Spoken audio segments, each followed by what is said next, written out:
This Week in Virology, the podcast about viruses, the kind that make you sick. From Microbe TV, this is TWiV, This Week in Virology, episode 794, recorded on August 13th, 2021. I'm Vincent Racaniello, and you're listening to the podcast all about viruses. Joining me today from Fort Lee, New Jersey, Dixon DePommier. Good afternoon, Vincent, and all the ships at sea. When you look out my window, it looks gorgeous. When you go out my door, you want to go back in as immediately. It's oppressively hot. It's not exactly as humid as it could be, I guess, but it's pretty humid. And the temperature's above 80, 85. It's approaching 90 as far as I can tell. Yeah, it's gorgeous out. The blue sky and puffy clouds. It's 33 Celsius, Dixon. Yeah. You know, Dixon, you're from New Orleans. I'm surprised you don't like the heat and the humidity. I haven't been down there in such a long time. I'm deacclimated, I'm afraid. Okay. Also joining us from Western Massachusetts, Alan Dove. Good to be here. And it's pretty similar here. It's a little hazy here, but 90 Fahrenheit, 32 C. 90. It's only 55% humidity, but it is really hot. There's a heat advisory, and it's been hot for days. And we had a pretty vicious thunderstorm last night. We did too. From Madison, New Jersey, Brian Barker. Hi, it's great to be here inside in the air conditioning because outside I've got 93. Ouch. AKA too hot. Right. And from Austin, Texas, Rich Condit. Hi, everybody. You guys are a bunch of wusses. We are. I have to say here that in a relative sense, it's, I would call it cool at 91 degrees, partly sunny. And it's, delightful. But it's a dry heat. But it's a dry heat. No, it's not, actually. No, not really. Boston, I don't think so. Drier than Florida, but. Right. Oh, right. That's right. And as long as I, want to keep up with the happenings here, the Austin metropolitan statistical area is now at a 7-day moving average of 83 cases, which is higher than peak number 1 ever got, and approaching peak number 2. However, in the last couple of days, it almost looks as if it's bending over on its way towards downside, but I want to give it a few more days before I, really bet on that. So, Rich, have they arrested all the Democratic senators from no, the state? There Senate? are warrants out for their arrest. Warrants? And as far as I know, they're still out of town. It'll be interesting to see what actually happens with that. What if they went to jail? Then what happens? I don't How think could you they still can have a vote from jail. They can vote from jail. No, I think I've read the legislation at one time or another, and I think basically they can be forced back to do their jobs. I think that's the nature of the resign legislation. Yeah, I don't think they want to really do that. No. Wouldn't that be interesting, though, if they forced them to vote from jail, and yet the legislation that they're trying to pass prevents you from voting from jail? I love the juxtaposition of these two clashing ideas. That's just fantastic. So I did an ASV town hall last night. Oh, how was it? It was good. We had 60 people. Is that right? Wow. Yeah, because Excellent. I announced it, and a bunch of people who usually go to our live stream on Wednesday night showed up, and so we had preaching to the choir, right? A bunch of people just showed up, and it was fun. And there are going to be 2 more. One is going to be on August 18th. That's in Spanish, and one on August 19th. And you can go to asv.org/education. There's a little button that says register. Don't worry, click on it. You're not going to immediately register. You will find the schedule, and then you can pick where you want to go and who's there and so forth. They won't bill your credit card either, is that? No. Many people are afraid of buttons. They don't know what's going to happen. Right. This is all true. And some websites, you buy your stuff, you put it in the cart, and then the button says, push to go to the next page. You will not be charged yet. You can review your order. I'm sure they had to put that in because so many people were like, hey, what's going to happen here? Exactly. And I got someone very interested in these town halls recently because I mentioned to them that these are town halls being done by virologists free of charge. They are not getting paid to do them. They are volunteering their time to answer your questions. And the volunteering of the time seems to be really helpful. Yes, many people appreciate that for sure. All right. We have, I think that's all that I wanted to say. I went to the incubator this week on Tuesday. I went there right from home. I took the train. I walked 2 blocks and I put my desk. So Alan, I bought a rising desk, right? Right. Adjustable. And it came in like 4 days and I put it together. It was very heavy. It's got motors in it, right? Got motors, metal legs, but it's there. It works. And then I put together a little cabinet on wheels with drawers. That took me about an hour and a half to, those particle board things where you have to. Right. Yeah. Oh, yeah. Oh, my God. You put all the drawers together. And I got the internet going. That was the most important part. Oh, all right. I had to put in a router and a switch. You're good at that. Yeah, I'm going to show you guys. So that's my, that's the desk. Oh, the minimalist approach. I approve. Yes, very good. I mean, that's all I have right now. I don't even have a chair, so I figured I might as well put this together. And it's a start. It is a start. This desk is actually going to be for editing. It's going to be somewhere else in the room. And against this wall will be a rather long desk where I'll do pods and stuff and recording. And then I built this little guy here. It took me so long. Oh, yeah. And I'm sitting on the floor because I don't have any chairs. No, I bought it from Amazon, but it looks like an IKEA. They sell basically the same thing. I have one of those under my desk at the old office. So, I mean, it's full of tools and wires and connectors and hooks and stuff. All the stuff I need on a day-to-day basis. And then this is the communications closet. I had to buy a ladder because I couldn't reach anywhere. But so this single wire coming in by itself on the right there, that's the internet coming from the fiber drop. It goes into the router. And then we go from the router to the switch. And then from that, it goes to all the wires that go into the wall outlets. Pretty nice cable management. Isn't that Very nice? well My son appreciated it. Nice. And this white thing. This old house project. This white thing is a router Wi-Fi hotspot. So the place has Wi-Fi now.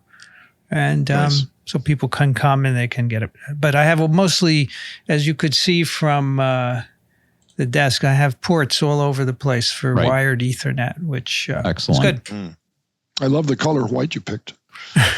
So I didn't. Well, so the owner of the building wants his rooms only certain colors. Okay. Really? And he wants this kind of white. I mean, you could pick others, don't have but a choice? I didn't want other than white. That makes white. sense because if you've ever tried to repaint a wall that's in a really dark color, it takes like 10 coats. So he probably just doesn't want somebody moving out and leaving he gave me some blue or something. He gave me some swatches, but I wanted a white, and this is kind of got a little gray in it, so that's fine. Sure. And then I wanted a gray.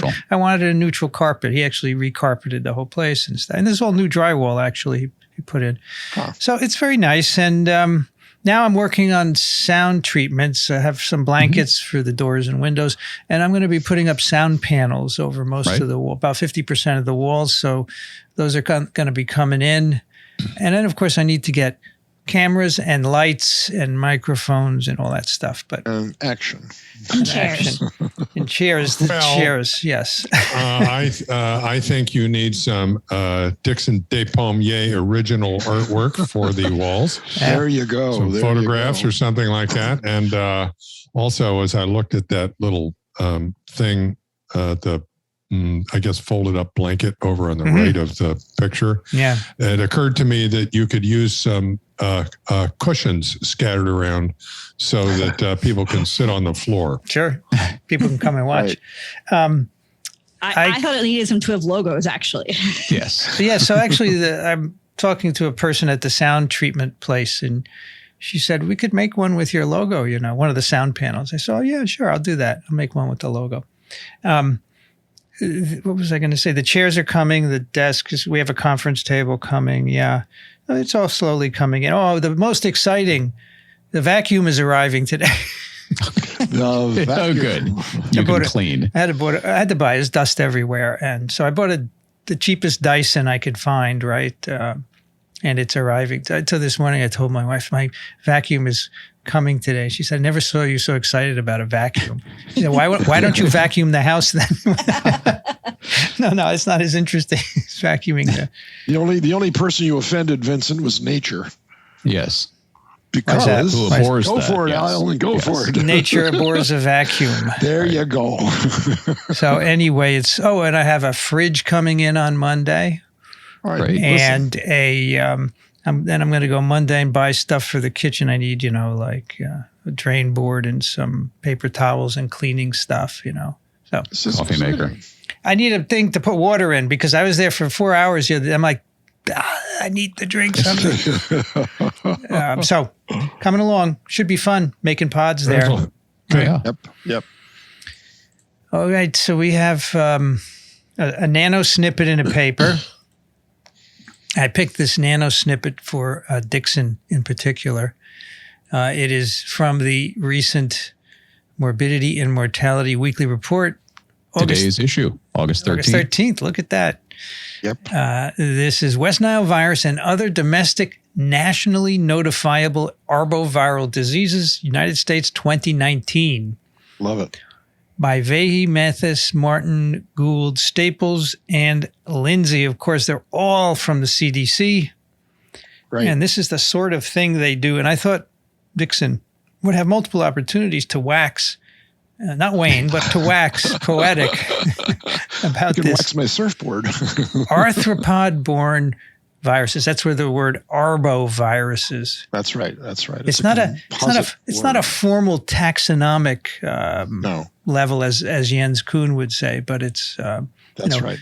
And this could be viruses from different families, obviously. Well, I think it's worth pointing out that the taxonomy for viruses has undergone an incredible evolution from its inception. Originally, viruses, before we knew anything, really, were classified based on what disease they caused. Based on pathology. Okay, yeah. Based on pathology. So you could have wildly different viruses all causing liver disease, okay, and they get lumped together. And then there's been a bunch of different schemes, and now it's mostly, we have to have, pardon me, Jens, if I get this wrong, but I think it's really pretty much grounded in genetics. Okay, sequence. Okay, with other stuff thrown in. Yeah, well, and that's important because there are some viruses that don't cause pathology, and so what do you do with those in the old system? Yeah, so arboviruses were mosquito-borne or arthropod-borne. Arthropod. Dixon, what's an arthropod, Dixon? It's a jointed arthropod. It's a jointed-legged animal. Mm-hmm. How many legs? Lots of different kinds. How many? It depends. There's no. Yeah, sure. Spiders, for instance, which are arachnids, have 8 legs, and insects have 6 legs. But millipedes, I can't do a millipede. I'm sorry. And lobsters have like 10 or 10. They have 10. So crustaceans are also arthropods. Crustaceans again. Because they have arthropod is legs. A phylum. It just means jointed legs, basically. But I have all these critters with exoskeletons. All of them, every single one. Okay, so we have joints, but we don't have exoskeletons. Right. That is not all of us. So these are invertebrates. That's invertebrates. Exactly. They have the skeleton on the outside. You take your vertebra and put it on the outside. Yeah, that's it. They have the skeleton on the outside. Okay. An exoskeleton. All right. So this is for 2019. The CDC. These are notifiable illnesses. They are. So they're reported from various locales to the CDC. They keep track of it, and this is what happened in 2019. And I can tell you, a big year for arboviruses. So 1,173 cases of domestic arboviral disease. No, it is not a lot. Although, if you happen to have one and it didn't work out for you, some of these have caused death, then it's a lot. But that's true. I thought it would be interesting. So actually, I want to go back again to arthropods for just a minute. Please. So arthropods that can transmit viruses. Are those all blood-sucking arthropods? Apparently. But now wait a minute. So so ticks and mosquitoes, notorious, they take blood, right? Yeah, notorious. That's correct. But others, kissing bugs, certainly blood sucking. That's an insect. but wait, do they transmit any virus? That's an hemipteran. But I'm not sure the if it reduvids are not viruses. What is the parasite that the reduvids they transmit? Protozoans. Trypanosoma cruzi. Trypanosoma cruzi. What kind of critter is that? That's a trypanosome. It's a no, not the trypanosome, the vector. It's a bug. It's a hemiptera. True bug. No, it's a true bug. So it's called hemipteran. Like bed bugs are true bugs. Okay. Their biting mouth parts actually fold down along their body underneath. Do they? They're after blood. See why I picked this paper? Not all of them. Not all of them. Well, no, not the ones that are vectors are after blood. There's a disease transmitted by the tsetse fly. Tsetse fly. That's a dipteran. That's a dipteran. Right, but it's a bloodsucker too. It's a bloodsucker too. Okay, so is it fair to generalize that these vector type arthropods, whether they're transmitting parasites or protozoans or viruses, are after blood? Or rickettsia. They all are. I think so. And that's what their food is. Their food is that. I'm thinking. So there are insects that bite into flesh, but not. I can't think of and there are also some that drill into flesh, lay their eggs, and it causes a myiasis if it's a fly that the maggot hatches out. That's right. Comes through. It's lovely. But Rich, the mosquito, for instance, neither the male nor the female uses blood as a food. Right. Only the female needs blood because they need an extra source of protein for their egg. I think certainly all the vectors I can think of are bloodsuckers. Yeah. Okay. All right. And absolutely. One thing that's kind of important about that, I know there's one exception, and for some reason my brain is not giving me the name of it. It's like, there is an exception. I'm not going to tell you what it is. Your brain is not going to tell us what it is. Yes, no. I'm pretty sure one of you probably knows, but my brain decided not to tell Give me. us some hints. But the majority have to actually replicate in that arthropod. And so the thing that's sort of key is that the virus has two hosts here. It's replicating in humans in these cases and in the arthropod. Yes. It's not that it's just transmitted on mouth parts, except for this particular one. Yes. Yeah, what you're looking for is myxoma. Myxoma, yeah. Actually, it's three hosts, right? It's mosquitoes or ticks. It is humans and some other mammal or bird, right? So that's particularly complicated because these are maintained in cycles among mammals in the forest or birds, and then occasionally they bite humans and deliver the virus. They're pretty much dead end hosts. These are not transmitted among humans by vectors. Yes, I have been surprised at how confusing that is for people about why only some viruses in the blood are transmitted by these arthropods. There's another one, by the way, Brianne, that you'll be surprised with, and that's called trachoma. So trachoma is an infectious disease agent that's transmitted from person to person by flies. Just by they call those paratenic hosts, because the host does not allow replication of the agent, but it can transmit it nonetheless. Paratenic. So the word paratenic is used for that.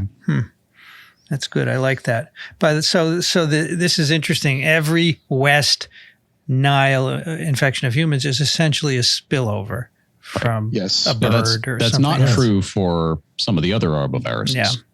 Which can spread human to human. However, the original introduction of West Nile virus into the United States came from Israel. We know that because it was like two base pairs different from the outbreak. Bases. It's single-stranded.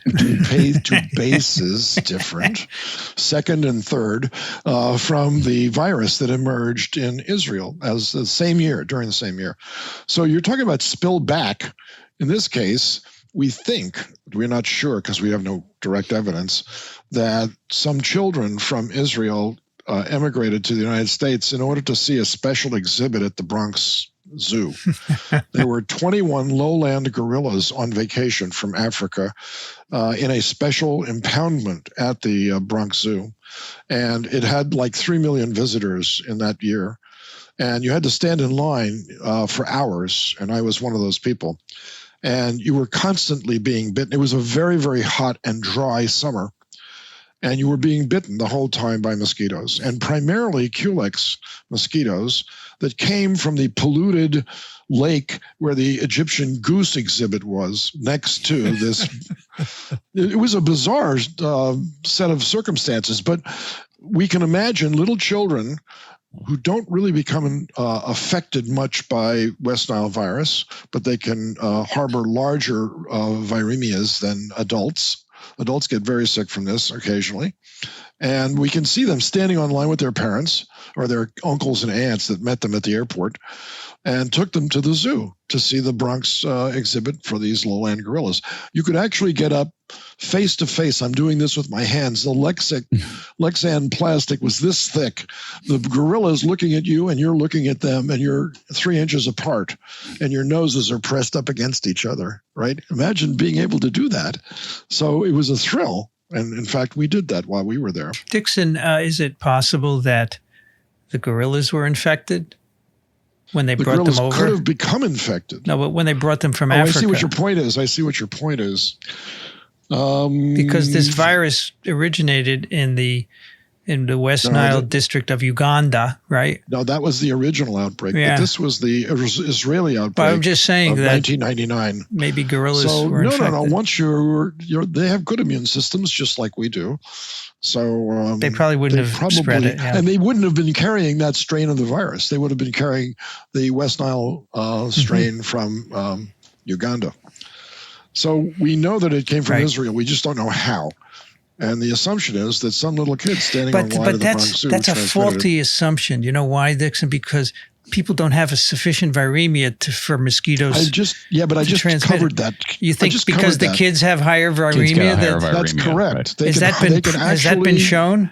Yes, absolutely. That they can spread infection by mosquito? They didn't show that they can spread it, but it's theoretically possible that a mosquito could have picked it up from those children. These theories, I don't know about that, Dixon. Well, you tell me how it got there. Then. Well, the other possibility is somebody imported some birds.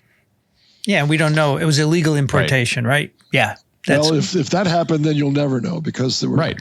I like that one. They did a good job of covering that one up. But what happened shortly after that was history. I mean, all the crows started to die. The exotic birds in the Bronx Zoo started to die, but not the ones from Africa. None of the birds from Africa died. And that was a tip-off. Tracy McNamara actually caught that one. This is a reprise of TWiV #1, in fact. Yeah, maybe. Yes. Maybe. I don't forget stuff like this. Listen, Dixon. Yes. Wait a minute. Is it possible? I forgot. Yes. That a mosquito took a plane trip from Israel to New York. Yeah, that's theoretically possible, but would it last the whole trip? That's the question. No, wait a minute. There have been many outbreaks in Israel, and the opportunity for mosquitoes to be transmitted are numerous. One of them finally made it. Never had an introduction before. But the original crow die-off was it localized to the zoo? It sure was. Okay. And it was just outside the zoo. It wasn't in the zoo itself. Dixon, it was just outside the zoo. Were they counting crows? They were. So they would have counted a murder of crows. And by the way, I think that band should have renamed themselves Corvid-19. Yes, Corvid. That would have been great. Yes, that's your best one yet, Alan. I posted that on Twitter in the hopes somebody would pick it up, and nobody paid any attention. I think it just flew over the head. So if it was a mosquito. If it was a mosquito hitching a ride on a plane, he would have had to make it to the zoo. That's correct. Yes. That's also unlikely. Well, would have had to make it to the Bronx, which, depending on which airport you come in from, is not that big a deal if you're infecting birds. Well, this plane would have come from Kennedy into Kennedy from Israel. It wouldn't go into LaGuardia, right? That is correct. So when was this, Dixon? This is 1999. It was August. August, right? August of 1999. Yeah. And it took and then it swept across the country, east to west. It did not hesitate to take advantage of an open niche. And how long did it? I've seen these animations of it sweeping across the country. How long did it take? It took 2 years to actually get to the West Coast. And took out something over 90% of the crows. Exactly. And, the major highways, east-west highways, the draft created by a car is enough to transfer mosquitoes from one drainage ditch to the next. And you can almost track it based on the speed of a car. Well, you can also follow the crows. You can follow the crows. The crows, by the way, feed along those highways because the cars kill the grasshoppers. Yep. And not just grasshoppers. Crows come out lots of other things too, of course. Yeah. And the crows will have a free lunch, basically. So are crows the primary reservoir, or a lot of other birds? No, they will infect virtually every species of songbird. Okay. But the crows the corvidae are particularly susceptible. So that includes blue jays, as I recall. It'll also infect raptors.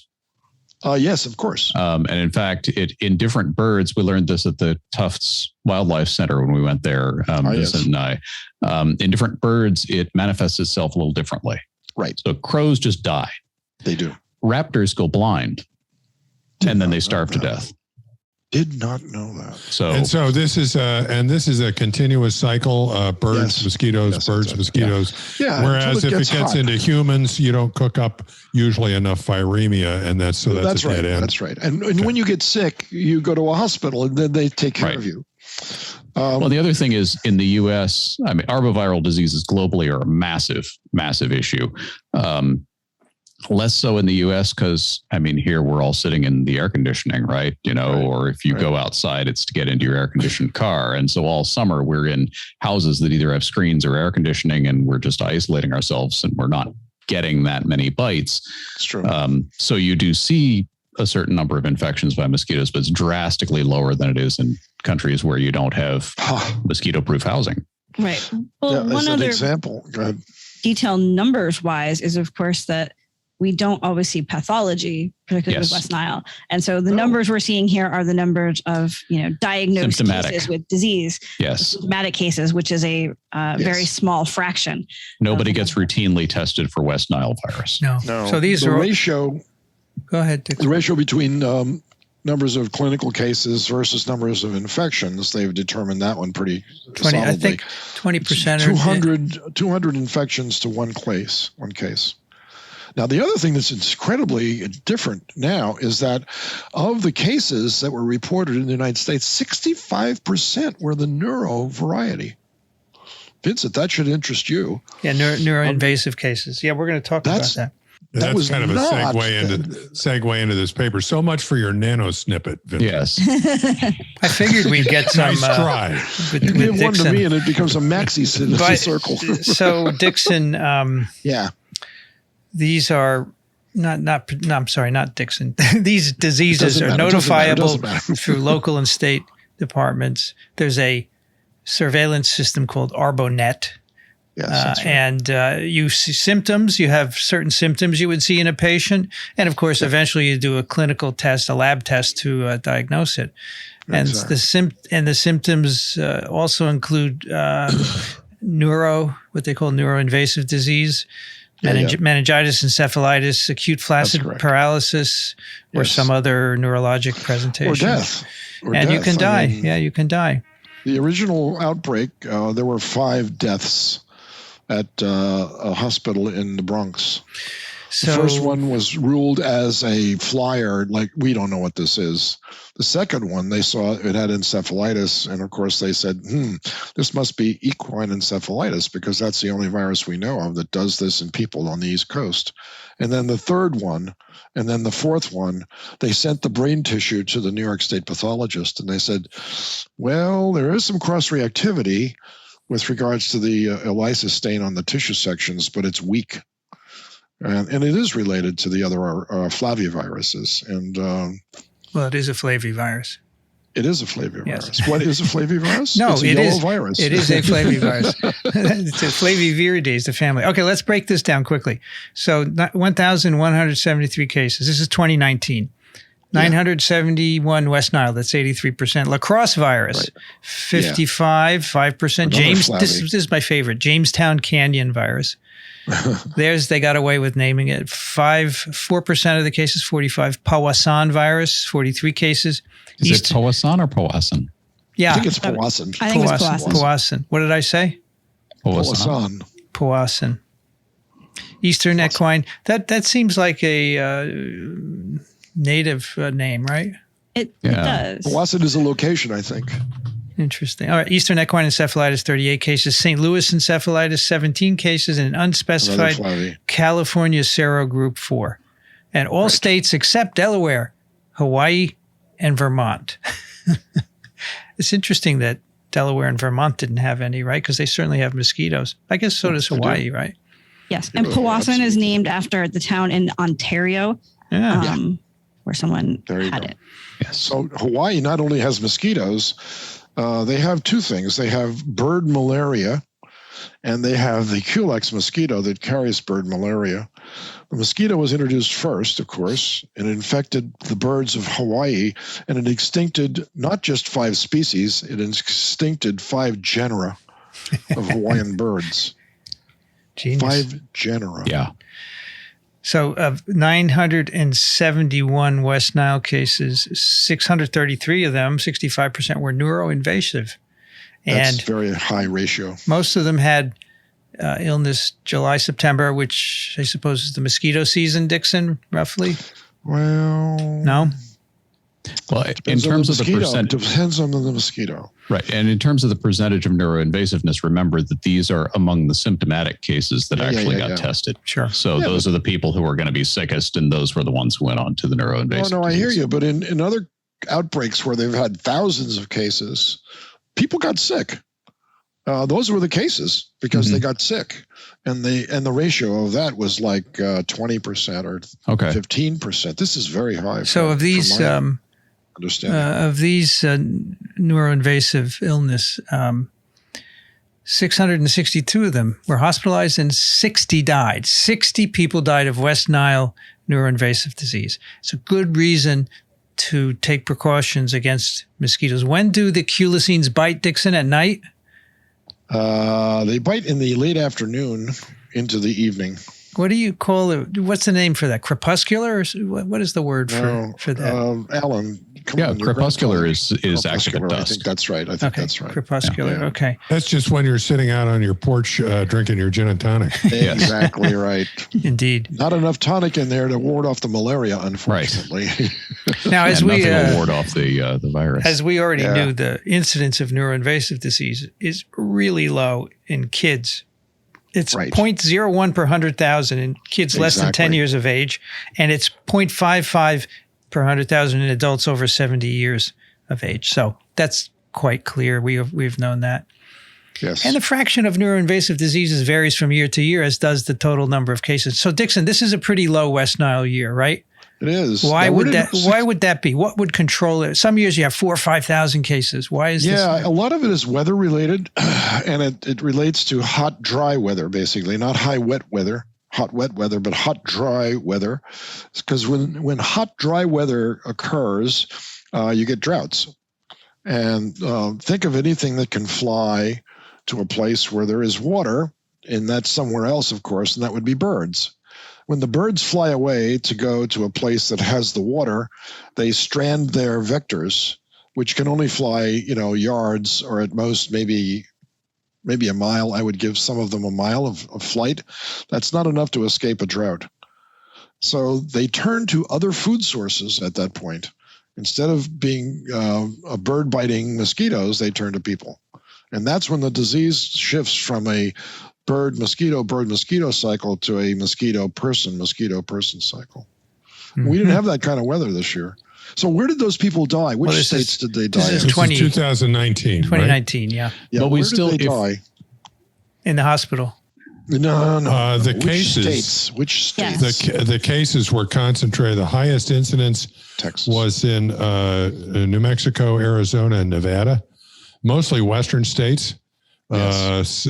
Second in line are dry. Dry. Colorado and Nebraska, right? And then we've got Montana and North Dakota, Idaho, Utah. Wyoming, California. Okay. And Mississippi. There was a year where there were lots of cases from the Central Valley of California, which is in their 7th year of a drought now. So I don't think you're going to see too many other cases there because there's nobody there because the crops aren't growing. But the fact is that California offers health care to those workers. So there were very few deaths from West Nile virus, even among the migrant workers of California. Now, shift to the state of Texas. Sorry, Rich, but the state of Texas does not offer free health care to migrant workers. And the death rate there was very high from invasive West Nile virus. They had almost identical number of cases. The death to the number of the mortality rate in Texas was like 200 times higher than it was in California for the same number of cases. Now, if we could just show you what a healthcare system does. I mean, yeah. If we could just back up for a moment. Sure. So the birds bring the mosquitoes to the water. The mosquitoes are then laying eggs, reproducing in the water. When they come out, I wouldn't go that way. I wouldn't go that route. I would say that the mosquito that you're worried about is the Culex mosquito. Yes. The Culex pipiens primarily, and Quincunx fasciatus is the other one.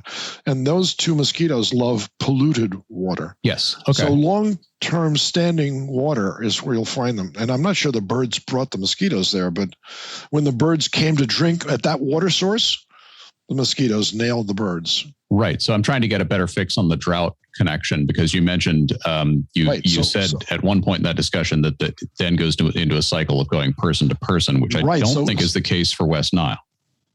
No. It's going generally bird to person. Right. It just bites people. That's until the water dries up completely. When the water dries up from those natural sources, there are still anthropogenic sources of water.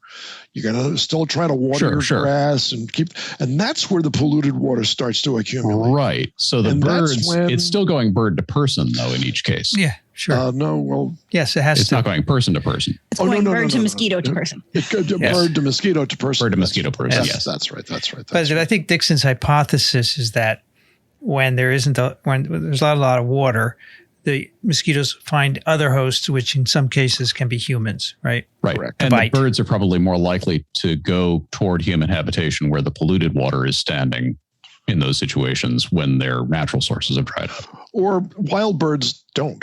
I mean, they try to avoid people, right? Right, I mean, right. And the same is true for crows, by the way. The crows, they don't like people too much. So they tend to remain on the periphery, although they do rook in neighborhood trees. That's true, they do. This week in birds. Yes. Cornell is a wonderful site for this because ornithology as a science was first, I guess, perfected. I wouldn't say invented, but it was first perfected at Cornell. They had a wonderful ornithologist. His name was Pettengill.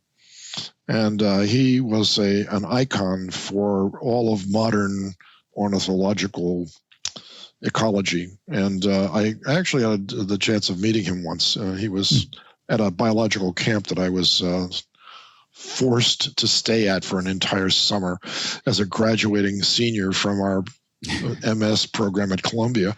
And he was there. I mean, the guy he could give lectures on, purple martins and blue-footed boobies. He had a range of knowledge that just covered the entire world of birds. And what a fascinating subject it is because obviously it involves a lot of disease transmission at the same time, right? Sure. And look at us. We're flying objects like bats. Here we are still worried about lacrosse virus, 55 cases. Yeah. This one is interesting because the median age is 8 years old. It's younger people. 8. And lacrosse is a bunya virus. Oh, that's so interesting. It's a different family of viruses. Oh, I thought that was a Flavi. No, it's not a Flavi. Then we have Jamestown Canyon virus. Where the hell is Jamestown Canyon? Let's look. Jamestown is in a mud flat off the coast of Virginia. Let's look at where Jamestown Canyon is. There can't be a Jamestown, Virginia canyon. Yeah, it's an orthobunya virus. I don't know where it is. I really would rather know what kind of virus it is than right. Where Jamestown, Colorado. There you go. There you go. There it is. 45 cases, highest number in Minnesota and Wisconsin. Then we have Powassan virus. Right. Powassan. Did I say it right? Yes. I think so. I think so. Maybe That's somebody from Powassan can write in. That's a flavivirus. That's a flavivirus. Okay. 43 cases. Eastern equine encephalitis. Yeah. Hey, should have been a lot of those. 22 cases from Massachusetts, Alan. Oh, yeah. Yes. It's the most. That's a What's dangerous going virus. on? What's going on there? Yeah, I remember there was Probably an a lot of outbreak horses. that year. Yeah, There was an outbreak. How many people died in that outbreak, do you think? Does it say? That's 19? It says 9. It says 38. There were 19 that's deaths Powassan, sorry. for Tripoli. 19 deaths. 19 deaths. So this one was first discovered in Massachusetts in the 1800s. Eastern equine. It's a dangerous virus. So it goes from among horses via mosquitoes and then to humans, right? That's right. That's right. Okay. So and then we have St. Louis encephalitis, 17 cases. There you go. That's the overview.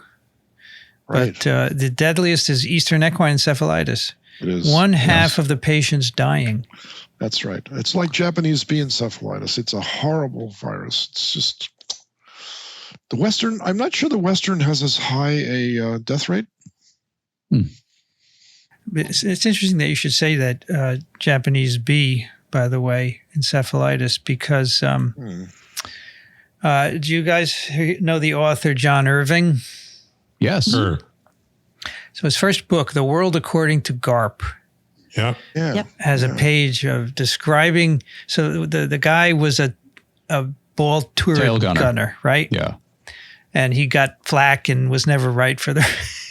He got flack embedded in his brain and was never right.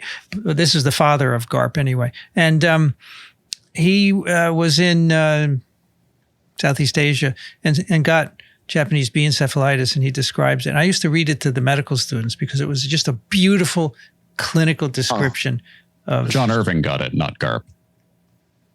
Right? Well, the character in the Garp book sort of a got it. fictitious- The character in the book got it. Oh, okay. Yeah. I mean, in fact, I didn't remember that part. I'm sure Irving wrote a lot about the things that happened to him, but I don't think he was. Well, right. No, okay. No, I don't remember that part. All I right. don't think he got that. Anyway.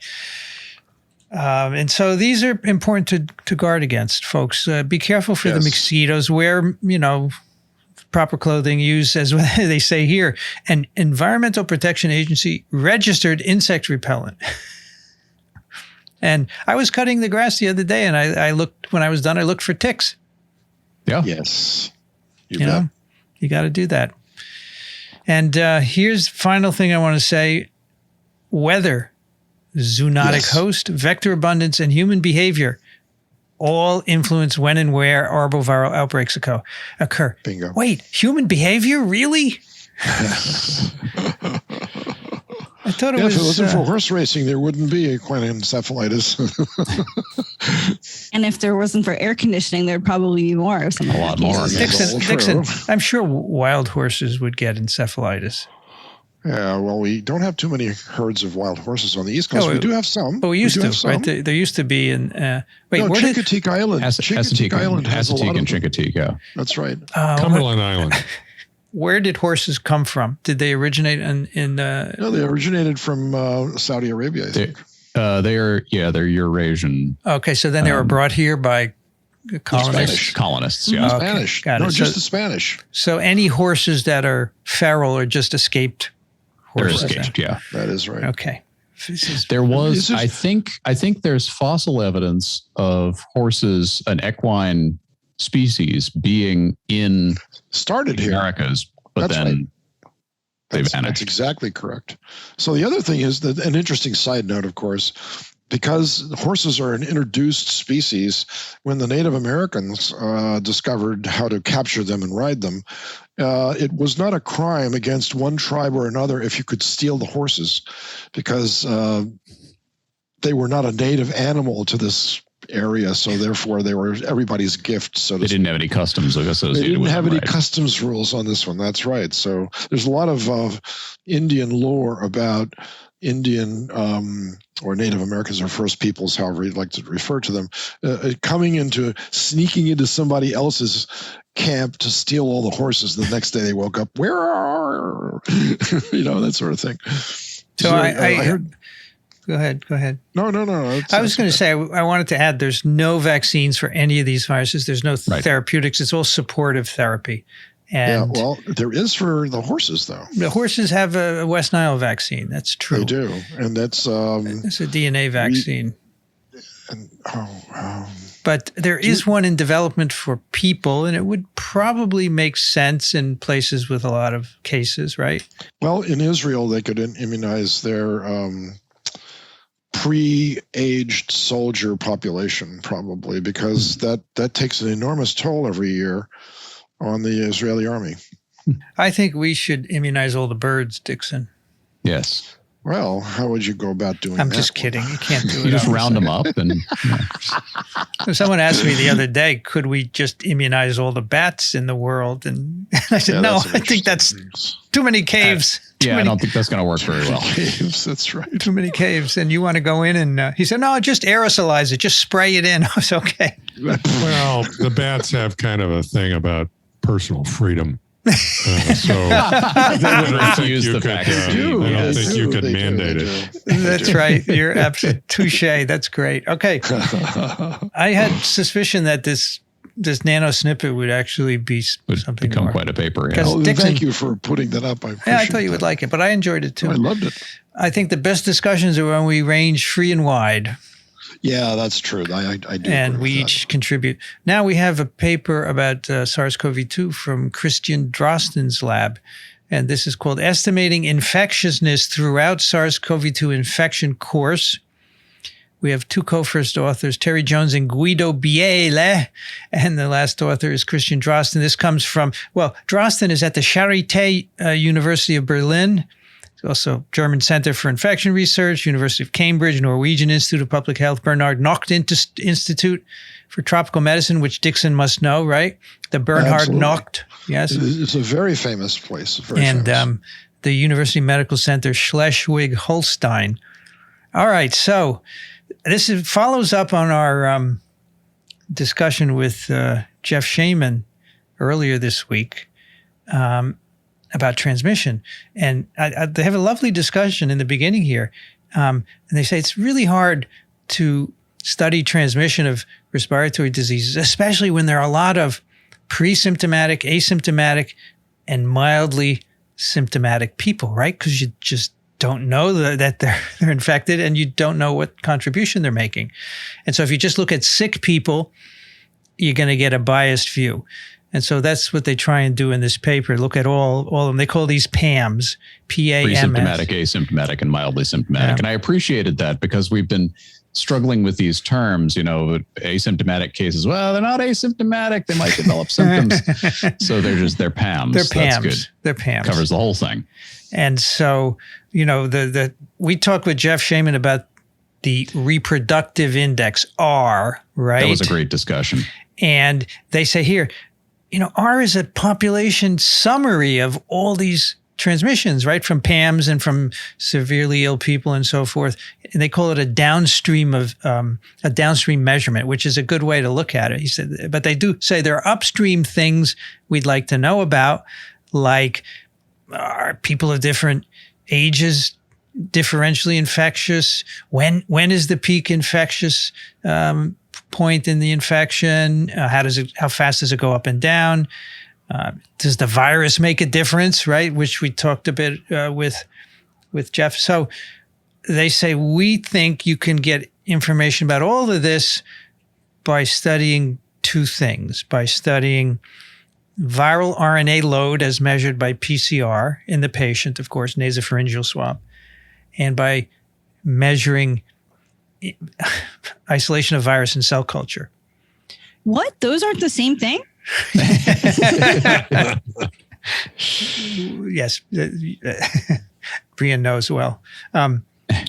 Unfortunately, they actually don't do the latter in this paper. They make estimates, and that's my biggest bone, but it's closer than anyone else. I appreciated the effort they went to, though, in this paper, because as soon as I saw it, I was like, okay, how are you looking at viral load? And they're talking about in the summary in the introduction, it's viral load this, viral load. What do you mean by viral load? And then I got to the part where they're talking about what they mean, and they actually take some pains to really So they actually tease that out. they use the term viral load. It's really viral RNA load. Yes. Okay, by PCR.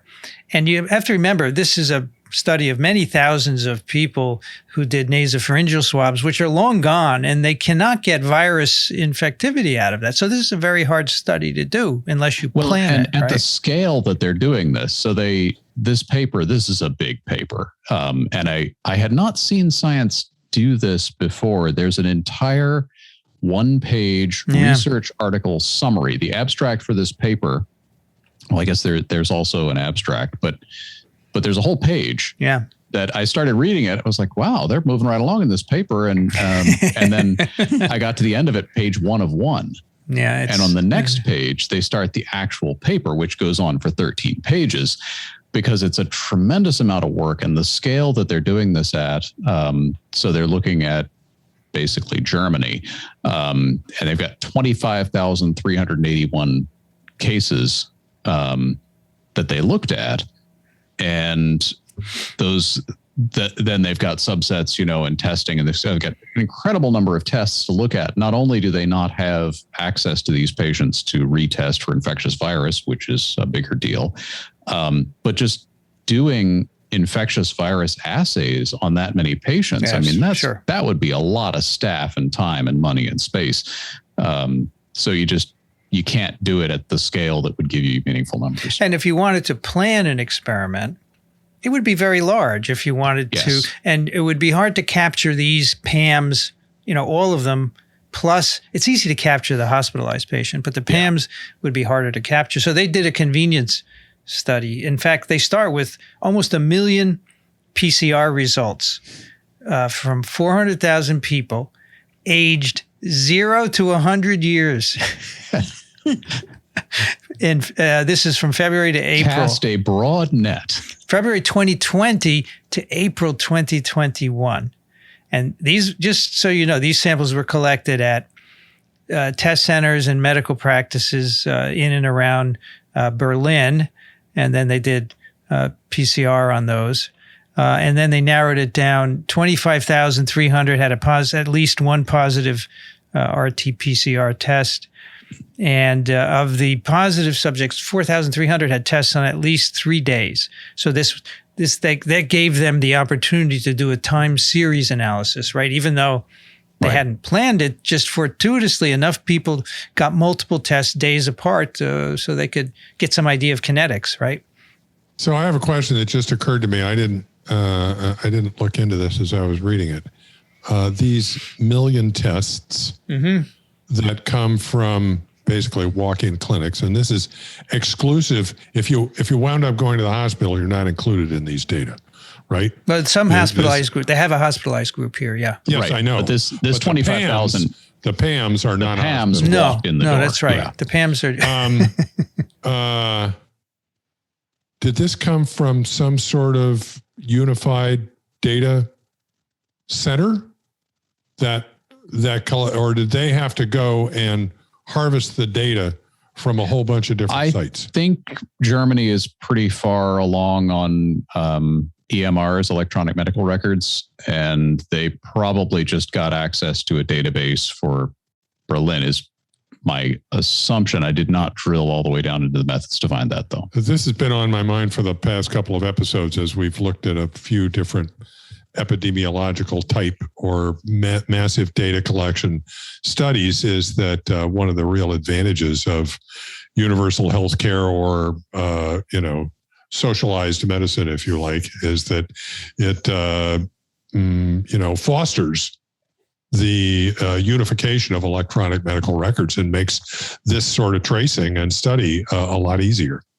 Although in the US, I have seen this scale of study done usually using databases from insurance companies. Yeah. So one that popped into my head just now, there was one with Kaiser Permanente, which is immense. Yes. And Kaiser shows up all the time. Yes. Yeah. And because, they've got the money to do it, they've implemented very good EMR systems for tracking all of their insureds. And so it can be done, but if you have a nationalized system that uses uniform data standards, then you can actually track this in more Right. You just Kaiser insures a lot of people, but not necessarily in the geographic distribution you want, for example.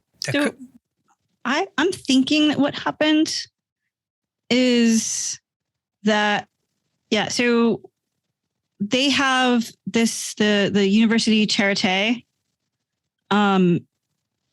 was receiving positive samples for confirmatory testing. And the reason why I wasn't sure that it was sort of electronic medical record data was because they were all tested on a Roche, the same kind of Roche machine. Okay. As they talk about, and so that said to me, this was all done together. These in one weren't place, all, maybe, yeah, done in different things. And so they mention in the methods that this university receives. Of course, I scrolled and now I lost it. This institute routinely receives SARS-CoV-2 positive samples for confirmatory testing and sequencing. Got it. Okay. And for this studies, we use the anonymized remainder samples. Okay. Okay. Good. There it is. Great. Thank you. And the Kaiser study we did on TWiV, that was where they looked through hundreds of thousands of records and found that the original shingles vaccine was waning after protection against disease was waning, remember? And that's part of the reason we have a new shingles vaccine. But that's just, and they've done that in various countries where they have better records than we do, and they can look at all kinds of patterns very readily. It's very powerful. But in this case, it was a convenient sample at a particular institute that had, and that actually highlights an important issue now that Brianne actually found out how this was done. So then all the tests would have been done in a uniform manner. Yes. Yeah. Which with this virus is a big deal because there are multiple, I mean, they do try to standardize, but there are different platforms for doing this. Although there is one issue that comes up we'll get to in a moment. Sure. All right. So then they take these 25,000 positive and they divide them into three groups. We have a hospitalized group, which is 9,000. These are people who test positive in a hospital, right? And then the PAMS group, they have people whose first sample was obtained in these walk-in, they're not hospitalized. And then the other group is basically anyone not in the first two categories. And they make this point that the people who get a positive at these walk-in centers, it's most likely their first test, because if it is positive, they're told to quarantine. And so they're not going to be going for another test. They're not going to be at the walk-in center because what are you doing out of your house? Yes. So, of course, that's probably not 100%, but it allows them to figure out when roughly in the course of infection. So here they are probably symptomatic for the first time. They're feeling something and they go for a test. So then they can start to say, how do viral RNA loads correlate with onset of symptoms? Right. Oh, that's the cool thing here. And then 1,500 people had a B117 infection, an alpha lineage infection. So they do some work to address what's going on there. So they have a lovely figure here that summarizes a lot of the data. They have the figure with dot plots for PAMS, hospitalized, and other, all across all the ages. And it almost looks like a whole mouse body scan to me, right? I was thinking it was a 2D map of a Christmas tree farm, but it could be that too, but I'm thinking about mice. Anyway, you can see that the PAMS are relatively young. It's like 20 to 50 years old or so. That's most of the dots are there, right? Of course, the hospitalized are older, as you might expect. And then the other is pretty much the whole age range, right? And then they can do all kinds of statistical procedures to the Bayesian thin plate spline regression. Sure, I do that every day. Which I'm pretty sure is not related to thin plate chromatography. I had one of those put in my back. So they use that to find the relationship between age, clinical status, and viral load from the first positive. So they can kind of get an idea when the first positive is. And so the mean viral load in the first positive was 6.39. PAMS had slightly higher viral loads. So that's important. The PAMS had slightly higher viral loads, RNA loads, than the hospitalized subjects. So remember, this is the first really quantitative look at this, and that's going to be one of the bottom lines. The PAMS have a lot of virus, and they're walking around, and so they are the engines of spread. Well, So there's I a lot of wanna- virus RNA. Virus RNA, yes, virus RNA for sure. So I want to elaborate on what 6.39 is. That's 6.39 log base 10 Right. RNA copies per swab. sample. That's right. Per swab. sample. Okay. Per And swab. 6.39 log base 10 is, over, it's over 1 million copies. Copies, right. Okay. It's between 1 million and 10 million.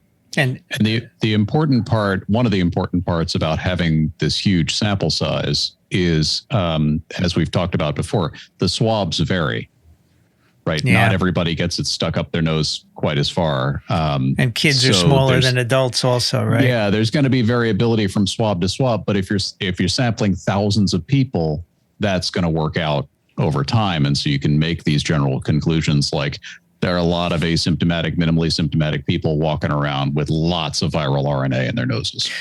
Pretty clear. Yeah, they make a point of saying that even though the swab samples are different, just due to variation and also between kids and adults, because of the numbers, we're confident that that's not a source of variability, right?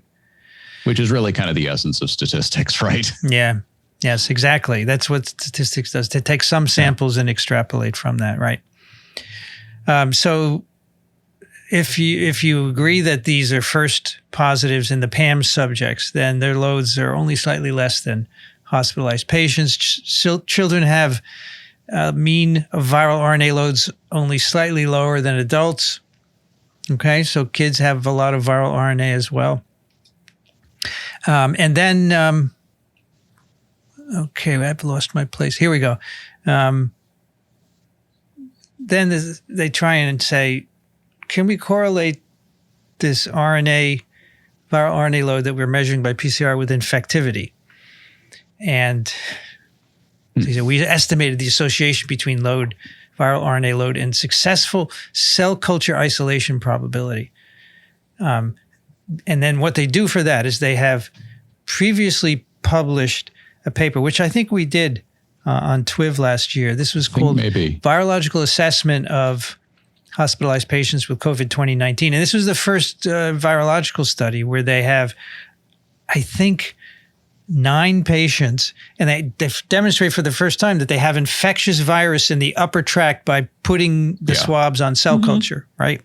So what they cite 2 papers here. Right, then there's another. There has been other work on that where people look for infectious virus, undoubtedly because they are concerned that TWiV is criticizing them for not doing that. So there's been work on it, but they talk about the state of the literature, and some of those papers you can't really use for this purpose because for various reasons, you can't necessarily make extrapolations. The sample size was too small and so on. But they did come down to 2 papers, the work that they had done and one other group had done, where they could make reasonable inferences based on RNA counts to infectiousness. And there is a correlation in those 2 papers. It is important to note that those 2 papers are from earlier in the pandemic, and they are about non-alpha variant, non-variant of concern. Yes, exactly. Viruses. That's exactly my point. So because I don't want to say wild type, but it's D614G. Yeah, the ancestral. ancestral. Yeah, the ancestral strain. But that's a great point because it could be that the correlation of viral RNA loads with the ability to infect cells is different. It could be different for a different variant, right? And so I think that's one reason. And they're frank about it that in the paper. Yeah, it's fine. But this is the best available information they have, and based on what they've got, they come up with a model for mathematically extrapolating from their RNA loads to what is likely an infectious virus number, and so then they are able to track that in these different patient groups by extrapolation. And I want to just elaborate for a moment on the methods, which for both these tests and later tests that we'll discuss are similar. And that involves taking just a fraction of the swab sample that's been resuspended in some sort of virus preservation buffer or saline or something like that, and using that to inoculate cultured cells, either Viro cells or CACO2 cells later on, and waiting for 5 days and then harvesting the cells and doing PCR on that. Okay. Not straightforward. No. And it's just plus minus. Okay. Right. I did or did not get a signal. Yes. It doesn't tell you how much virus was there. I did or did not get a signal. And the key there is that PCR is less sensitive to the extent that you're not just going to see the RNA you originally put in that was, maybe on the swab. You're actually looking at the virus reproducing in culture. But as Rich says, it reproduced or it didn't. Yeah, they actually usually take a sample at the time of inoculation and one after 72 hours to show that the RNA concentration in the sample has increased. Okay. Now, what they're not doing, because it's more difficult and less sensitive probably, is taking samples from a swab and putting them directly into a plaque assay or something like that, where you could actually count how many viruses were there. Just, is there virus or is there not? And the other thing that I think is really important, this is sort of in some ways rephrasing what Alan said, but I think I want to make it clear for people who've been hearing us talk about this a bunch. They do a good job here of saying, we use these two studies to help us make this model because they were sort of the best studies available. But for example, their study is looking at hospitalized patients. Yes. Is how much does viral load correlate with the viral RNA level correlate with cell culture ability in hospitalized patients? And that might not always be the same.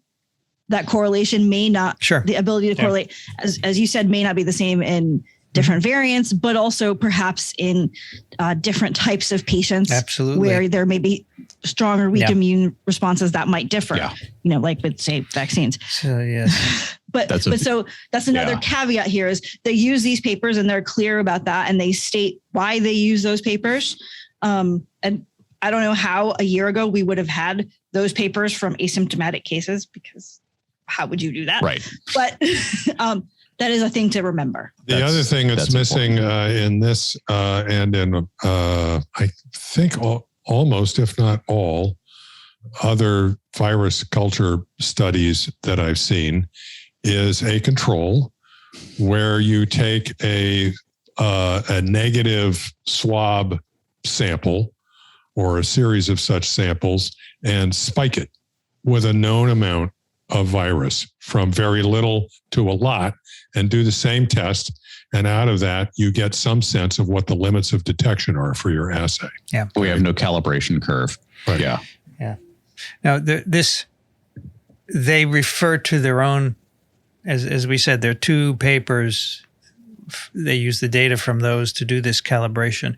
So from the Drosten paper, here, let me just read you this. There are two things that are very interesting. To understand infectivity, we attempted virus isolation on multiple occasions from clinical samples. Virus was readily isolated during first week of symptoms from 16% of swabs and 83% of sputum samples. No isolates were obtained from samples taken after day 8, in spite of ongoing high viral RNA loads. Yeah.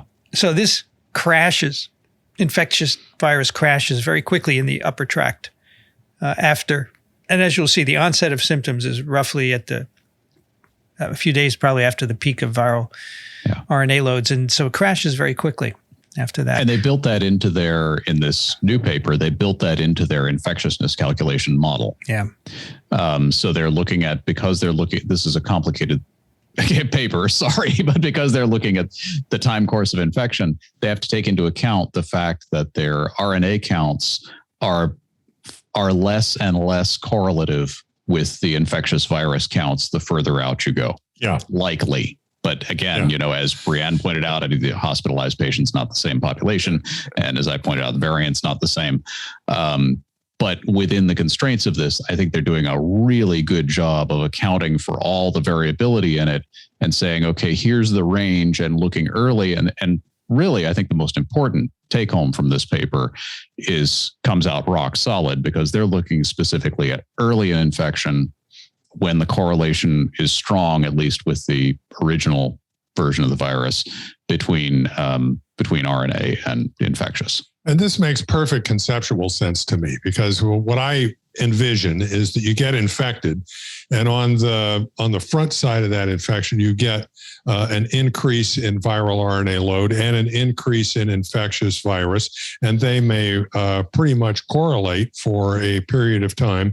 Then your immune system kicks in and kills the infectious virus, but you're left with all this RNA trash that can linger for a long period of time. And early in the pandemic, this goes to show how much we've learned. Early in the pandemic, there were big issues with how do you decide whether or not a person is free of virus and can go back after an infection and can go back out in the community, because there were people who were PCR positive for weeks after having been infected.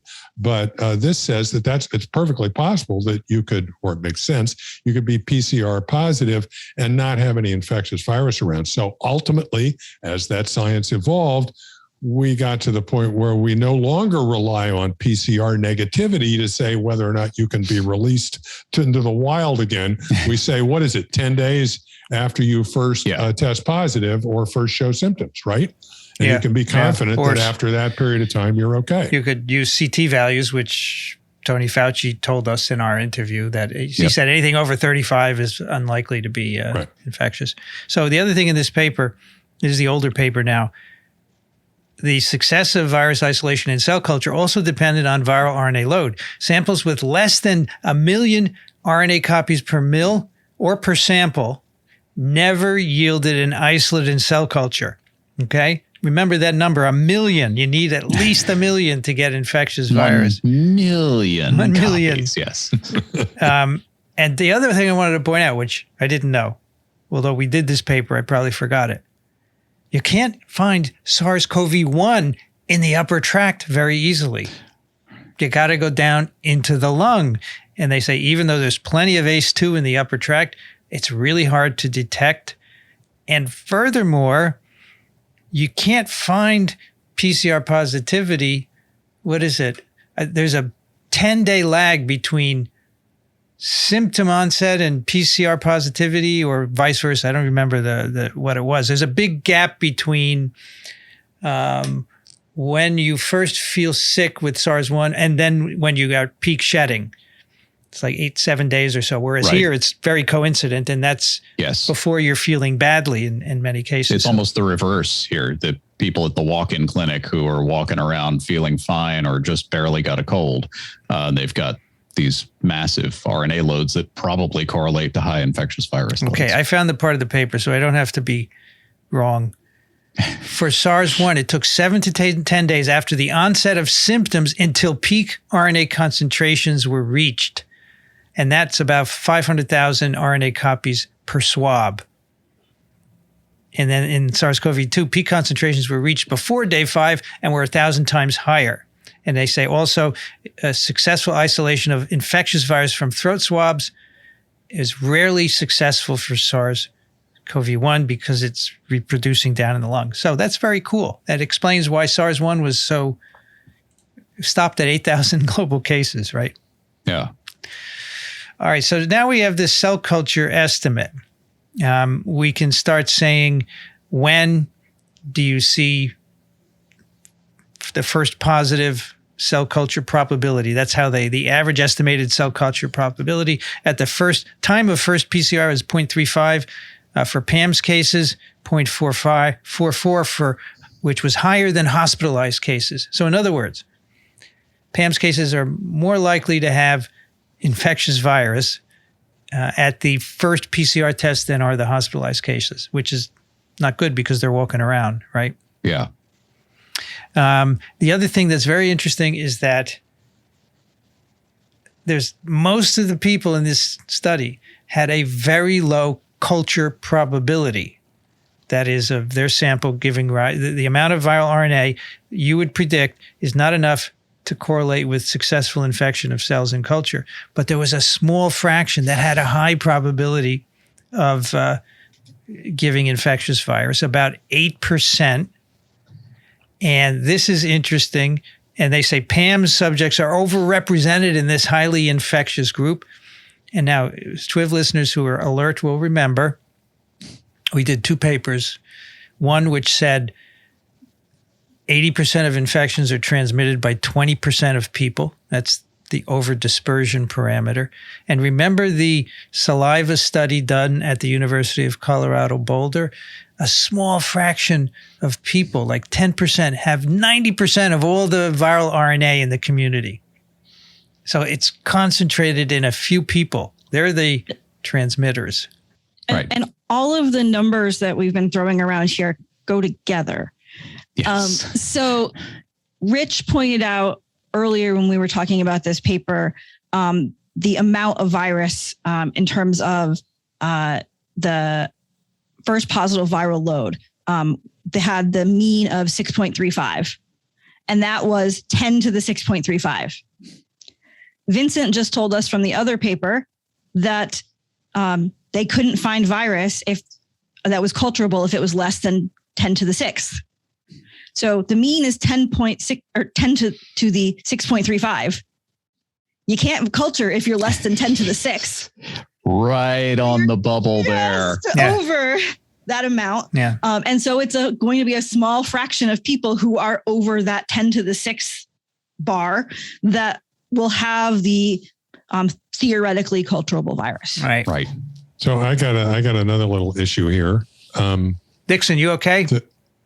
Yeah, I want to say something. That's all. The I woke up. probability that you can culture virus from a hospitalized individual is lower than the probability of one of these clinic PAMS people. That's right. Is that because the people in the hospital have already been through it? Yeah, exactly. They're at the tail end. They're at the tail end. They're at the tail end. Yep. Yeah. So earlier on, when they might have gone to a clinic, they might have had a higher probability of culturing. Or when they might have gone to a family reunion. Their immune response is already kicked in. That's why they're feeling so crappy. In fact, they may have had a higher load, RNA load, than PAMS at the beginning, and maybe that's why they got hospitalized. Right? There's some. They might have been in the high fraction of the of PAMS. Sure.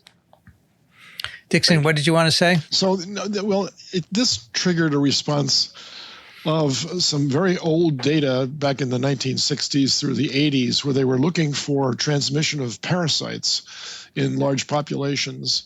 And when they did the surveys, and you can do a lot of people this way, you can take stool samples and adjust for the weight of the sample, and then determine from the egg count how many ascaris worms there are, or how many hookworm worms there are. And what they found was, and this was true for wherever they looked throughout the world, is that 90% of the parasites were in less than 10% of the people. So there were a few. Interesting. There was a few fractions of people that were highly susceptible. That served as a source of the infection for the rest of the community. And if you could identify those people and get rid of their infections, the community was safe. Basically, they would never acquire this. You couldn't. So this sounds very much like that. Yeah, and in fact, this is the Pareto principle, which comes up in many things, from economics to virology, where a small percentage of the population is responsible for a large percentage of the phenomenon. It's as close as statistics might get to a law of nature, I guess. It's a recurring phenomenon. Yeah. So then the people that did these original studies on helminth infections said there must be something different about this small percentage of people, that if we could identify it, we could then do a lot of good. And the last data that I was familiar with suggested that there were some immune genes that were being altered, or had been altered, of course, by natural selection, that was favored by the parasitic infection to select for these people. so that you can probably never get rid of them from a natural wild population of animals, but you could certainly do something about people. And so I wonder if these people would fall into the same immunological categories as the people that were shown to harbor large numbers of schistosomes, for instance. And they did identify some genes for those. That was at the dawn of the Human Genome Project. So you have to forgive the studies. They need to be repeated. But obviously, right now, you're in the driver's seat. I mean, you could actually go back and look at the genomes of, if these people would allow you to do that, of course. Or if you wanted to do this in Iceland, where everybody supposedly will agree to do that. But they're all closely related there. But they're all very closely related. That's right. So what do you think about these data with regards to that general principle? I mean, do you think there's hope for identifying these people prior to an epidemic so that you can prevent the spread of something? So I can hypothesize on that, Dixon. Would you please? So I don't know how you will think about my hypothesis. You can wax poetic. I finished with mine. So you've talked about the fact that there is this genetic variation that makes some people more susceptible to carrying a lot of these parasite organisms and others less so susceptible. And in some ways that there's some selection going on there. Yes. I would hypothesize that this is the same kind of thing, but perhaps with different genes. That we all have kind of a situation where we are, going to be likely to carry a lot of some microbe and a little of some other microbe with MHC and other things. And so you couldn't really target any particular one of these because any of them would be good for helping you avoid parasites, but might be bad for giving you disease with SARS-CoV-2 or something like that. So I got it. I think that it could be a bit of a trade-off. I was actually I was thinking exactly along the same lines that I bet it's not the same 10% each time, because if it was, those people would have been selected out of the population a long time ago. That's true. So different pathogens will have different no question about that aspects that they. No, but even if you want to look within the same virus, right? I think it's going to be multiple loci involved that each contribute a small amount, and very difficult to tease out on a population basis. So. Well, and that's kind of, good for us as a population, and a big part of evolution is that we have this genetic diversity so that none of us could, we're not all going to be wiped out by something. Yeah. No, that's true. All right. So two more conclusions from these data. First, they looked at these alpha variant infected cases. They say they're associated with a higher viral RNA load, 1.0. I think that means a log higher. Is that correct? Yes. Okay. Tenfold higher. And a mean estimated cell culture infection probability of 0.5, which is higher than 0.31 for the non-alpha infected subjects. Okay. And by the way, this is a different set of cell culture samples. Yes. Okay. They've got this, and these samples were done specifically for this study. They have something over a couple of hundred samples. That once again are samples of convenience that were stored in a fashion that would allow them to test for virus, and then they tested. And it's also important to understand that their probability of culture in this case, comparing the ancestral strain with the alpha variant, I think they had few enough positives. I got to look it up. Few enough positives with the alpha variant so that they didn't actually get a statistically significant result. Yeah, that's right. This is one of those trending things. Yes. Right. We saw a result, but it's not true. Yeah.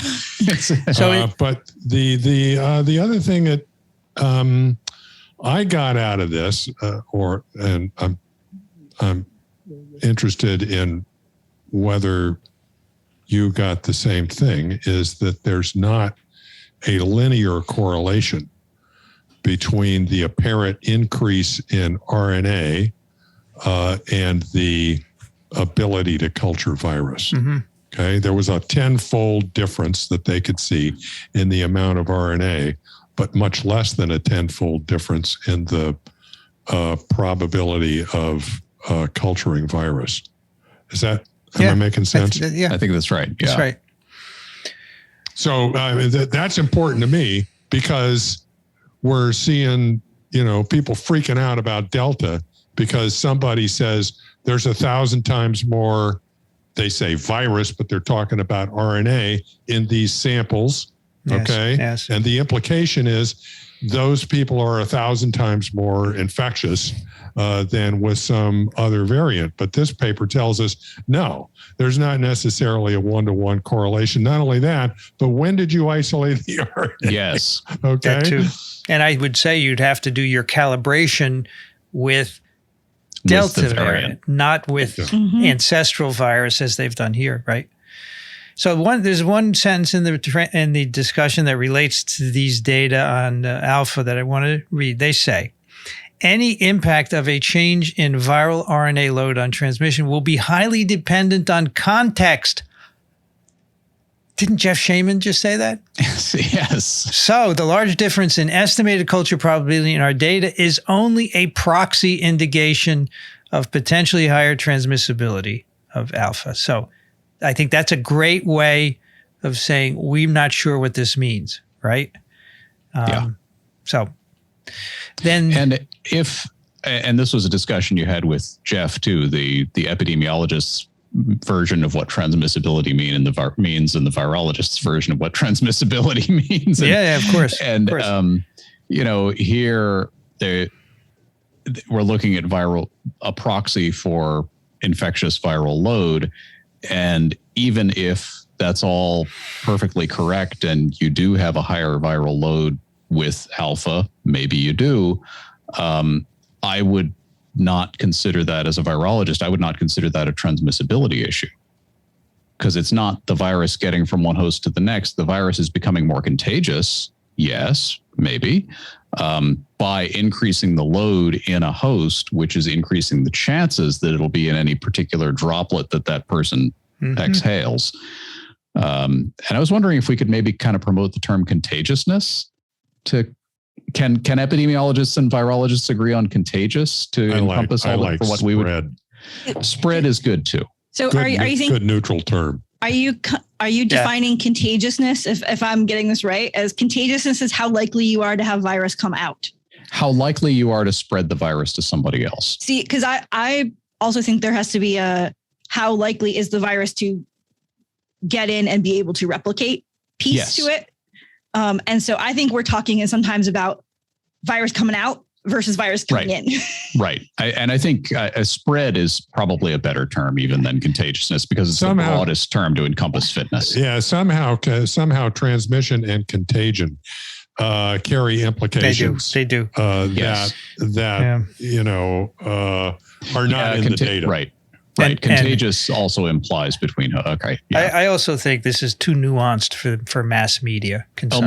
Much too. Yes. And they're just going to say it's more transmissible. I'm kind of resigning myself to this whole transmissibility. We're not going to win this. We're not going to get fitness into the argot. And I think spread, it's too late to get that out there. So I think though we're just that going to have to tolerate everybody abusing our terms. What I got from Jeff also is that this idea of R, I don't know if we should even bother with that. It's very squishy. It's very squishy. Yes. And I think the epidemiologists like it because they can run their models and churn it out. And it's useful for epidemiology, but it should stay in epidemiology. It should not be a term that's bouncing around in the headlines. As he said, if you have measles and there's no one around, your R is 0. Yeah, so I don't get it. Finally, the last bit of data, they used these people that had 3 tests, right, to figure out kind of the dynamics. And so then a couple of interesting points. First, time from onset of shedding to peak viral RNA load is mean 4.3 days.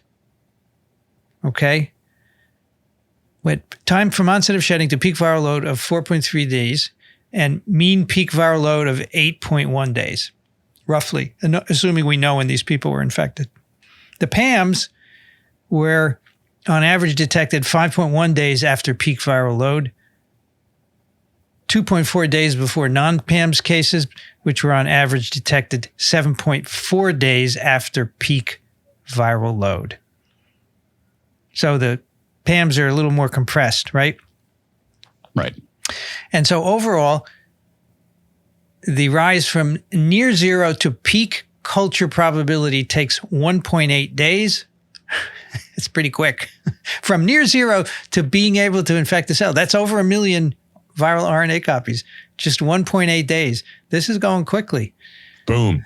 Yep. And then mean culture probability declines to 0.52 at 5 days to 0.29 at 10 days. And they give a rate here, how much per day, which is probably in the very beginning part, that little summary. Here we go. A viral RNA load decline of 0.17 log 10 units per day. And then overall, they say viral RNA load peaks 1 to 3 days before onset of symptoms. So different from SARS-1, right?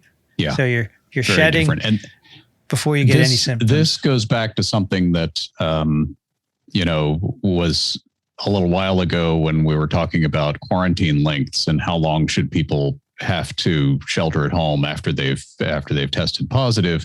And the CDC came down to 10 days. It was 14 days for a while, and then they brought it down to 10 days. And then we had some discussion about, is that a good idea? And I think we were kind of on the fence about, I really ought to keep it at 14, but maybe they compromised and made it 10. Now, based on this, I'd say 10 is probably conservative. Yeah, 10 is fine. Because by the time you're symptomatic, you get tested, and gosh, it's almost over, right? Yeah. I mean, so 10 days after that, you're probably In not fact, spreading. They cite 1, 2, 3, 4, 5 papers which say unable to isolate virus and cell culture beyond 10 days from symptom onset. Yeah. So, Vincent, I need to ask a question about plaque assays. Since I'm a novice at this and I've never actually done a plaque assay. Would you like to come in and do one? Oh, man. I would Dixon, love. you haven't lived. You're in for a treat. Yeah. You're right. It's about time, right? Yeah. I've come of age and gone already. So is this virus at this point, and they're making their statements, if you could do a kinetic plaque assay to show how rapid the plaques form, does this virus in this stage form plaques more rapidly than before, or is it all the same? And what you're looking at is more cells infected to begin with. What a great question. What a great question. Do it in the right cells, and that would be informative, yes. It would be. Don't do it in kidney cells. I don't care about kidney cells. I would like to see it done in human respiratory epithelial cells. Right. And right. if Delta gave plaques that were huge, Yes. could mean something. It could, not necessarily, because plaque size is not always relevant to what's happening in but the people. rate of plaque formation might be, because that's viral replication. You know, Dixon, It depends what you put in the agar sometimes. It can influence the size of the plaque. But that would be a really good experiment to do with the variants. I think a growth curve would be very nice of all of the variants. Just do a one-step growth curve. One-step growth curve. Why hasn't anyone done that? On the right cells. Good question. I don't know why it's been done, but that would be a good experiment to do. I mean, has the biology of this virus changed? That's the point. No, this is still SARS-CoV-2. No, I know that, but the rate of multiplication is a biological characteristic of all life forms. So is the rate of production of virus the same? It depends where you want to measure it. I mean, here they say by this, they say the alpha is, slightly better at making viral RNA loads and maybe infecting cells, but we're not sure. And we're not sure the relevance. But I'm sitting here like the rest of your audience wondering, when are you going to get to the point? Well, we did get it's done. It's over. You didn't get to the point for the audience. Sayonara, it's over. The point is that by the time people are symptomatic and get tested, they are probably at a high viral load and able to spread. No, I got that part. Right. Yeah. That's I think the most critical point here. Peak viral load occurs 1 to 3 days before symptom onset, and those people are circulating in the community and can trigger outbreaks. That's the okay.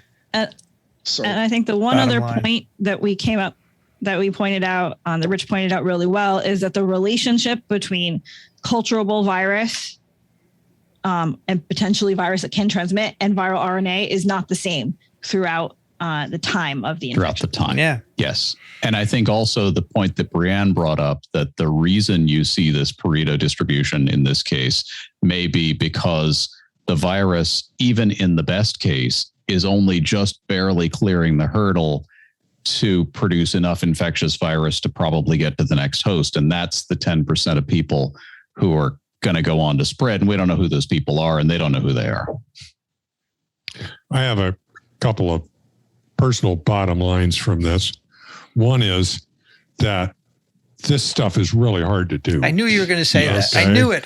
You know, people, I was hoping people somebody throw around, would reiterate people that. throw around these numbers all the time about how much RNA there is and how infectious people are and all that kind of stuff.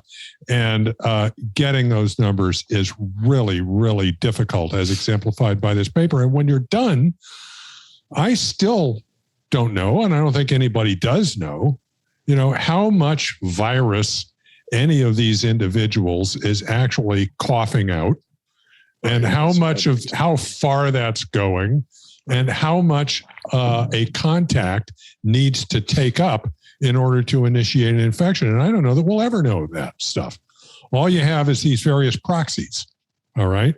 And you do the best you can with great difficulty. Rich, as they say in the discussion, despite many decades of close study of influenza virus, the relationship between viral RNA load and transmission is unclear. Right. Yes. Decades. And what happened in Provincetown? A single time point PCR was done, and the conclusion was made that there's more infectivity. I mean, that not good. Not good. Well, and the context of Provincetown, as somebody pointed out on Twitter, he said, I think you guys were very, very genteel in your discussion of the Provincetown party. I was like, okay, yeah, we're not going to go into exactly what was necessarily going on in Provincetown, but it was a huge party with 60,000 people is what you need to know. The guy's Medium article described that 60,000 people packed in. It was raining. Everybody was inside. Yeah. That was a great article. That was a great article. Yeah. So I agree. This is hard. This is a really involved, careful study, and still we don't know. So to make conclusions on single point PCR data obtained from diagnostic tests is simply not the thing you should be doing. Not indicated. I'm not pointing any fingers, but it's not the right thing to do. You could point them in the general direction of Atlanta, but they're doing the best they can. They're doing the best they can. I understand. But, one person's in charge, and what do they say? Harry Truman said the buck stops here, right? The buck stops here, yeah. Well, she's doing the best she can, too, she inherited a huge mess in the middle of the pandemic. And Didn't she, though? That's all right. Fact. I want to read one email, and then we'll go on to picks. Dixon, I want you to read that first email. Okay, I'll do it. This Scott writes, a variant vernacular. What is in a name? Letter, number, location? It's all Greek to me. Times aren't a changin'. Delta means a change, but if you want a game change, look to the vaccine. Scott from Madison, Wisconsin. I love whose it. budget in their state legislature and their state bank now has over $1.7 billion of excess money, whatever that means. This is a lovely verse. It's a good verse. Yes. Isn't it great? I was looking for a word that rhymed with vaccine, though, and I guess I should have changed it a little bit differently. Well, they're haikus. They don't have to rhyme. Okay. Oh, they're all haikus? Yeah? You counted them? Okay. The first one is definitely a haiku. The second one, I guess, is a variant haiku, which actually is pretty brilliant. If you think I read it about faster and it was more contagious than the other. Okay, right, time for some picks. I must admit, I thought those papers wouldn't take that long, but that's good. Well, I'm glad that Come on, Didn't we stop at least how long you been doing this along the way? I guess not long enough, right? Vincent, can't we just stop at the visual halfway down the letters? There's a picture of a firefighter with a hose. Sure. Yes. And he's pointing his hose at the burning fire, and of course there's some burned out portion next to it. And the hose is the vaccine, the fire is COVID-2, and the unvaccinated people are the ones that died from this. The charred ground, the scorched earth. The charred ground, that's right. This is by Anne, who created this for the header on her Facebook page. That's a great And visual. she wrote, I should probably update it to add the words variants. And I wrote, and I said, no, it's fine the way it is. You don't need variants. Right. I don't know what you would do with the variants anyway. Right. All right, Dixon, what do you have for us this week? Well, something just came out from the United Nations via the IPCC, telling everybody that the times they are a-changing, and they're changing more rapidly now than you thought. And they keep saying if we don't do something soon, we're doomed. And the fact is that they've been saying this for quite a while now. And find another way to say it. I don't know what other biological indications you need to make your point. They've all been made. The people that believe in science as a way of following what's going on in the world don't need convincing. And the people that obviously do need convincing are the ones that don't follow science. So I feel that Rich said before, you're preaching to the choir. This is unfortunately more of the same, only it's worse now than we thought it was. The sea level has gone up 8 inches over the last 100 years. 8 inches. They could predict over the next 100 years, it'll go up 80 inches. But the point of these reports is not just persuasion. It's laying out what the options are. And I mean, an important point of this is the longer we wait, the narrower those options get, and the worse they get. And this is the detailed summary. This is the big review paper that goes into all the literature and says, here's what things are doing. That's right. So Dixon, do you think we're going to ever fix any of this at all? Or we're just going to deteriorate? Certainly not in my lifetime. I don't have much left. There are levels of what do you mean by fix it? We're not going to stop it. But we are, the people who are in climate policy talk about things like reduction versus mitigation. Reduction is trying to make our damage to the environment less bad. And that's things like carbon tax or cap and trade or whatever mechanism you prefer to get us to burn less oil. And then mitigation is things like, well, what are we going to do with the consequences? So sea level rise, you can build seawalls or you can move entire cities or, those are mitigation efforts. They're not actually addressing the underlying problem, but they're saving the people from the consequences. Right.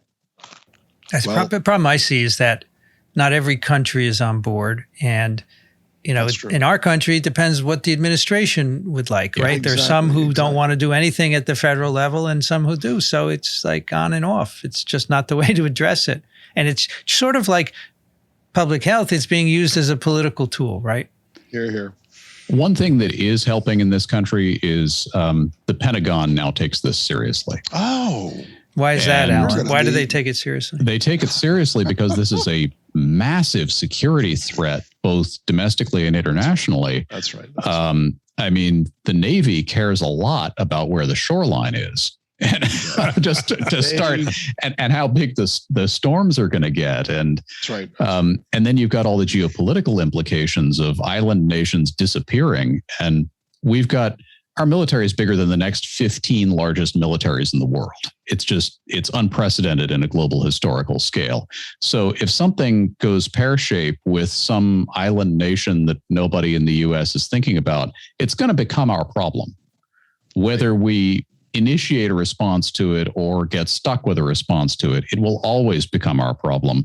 And the Pentagon is going to get stuck dealing with the implications of that. And so they're taking it seriously. And I think that's led a lot of policymakers to, if not publicly, at least in their legislative efforts to take it a little more seriously. So you asked, I hope, what could we do in the near future to not mitigate, but to modify what's going on now? And the biggest single thing that we could do that's pretty cheap is to plant more trees. We've destroyed 3 trillion of them to make room for farming. We could also eat less beef. Yes, but just to point to one thing that's trees, pretty in straightforward. 100 years, if you were to plant 3 trillion trees over the next 50 years, that would make an enormous difference in the outcome. Now we can do that. We can do that. Why don't we do that? It's a pretty simple thing. And people are willing to plant trees if you ask them to. And the answer is there's no obvious answer to that. None. Too busy driving around, Dixon. That's right. Maybe. But in China, they wanted to plant 2 billion trees. And that seemed like a lot of trees, except it's not a lot of trees. It's a drop in the bucket, basically. It's 3 trillion. The word trillion means... Do we have land available to plant that many trees? We do. We actually do. We actually do. Okay. Yeah, we do. Brian, what do you have for us? Well, just like Dixon got me hooked on spelling bee, Kathy got me hooked on astronomy picture of the day. I now have it as the opening landing page for my browser as well.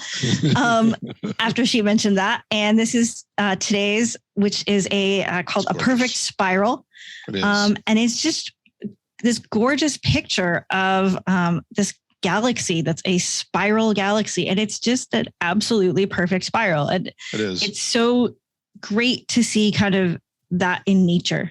I just thought this was an absolutely gorgeous photo. I totally agree with you. And really galaxy photos are just, when you realize what that is, they're just so mind-blowing. Exactly. I mean, my gosh. This is 32 million light years away.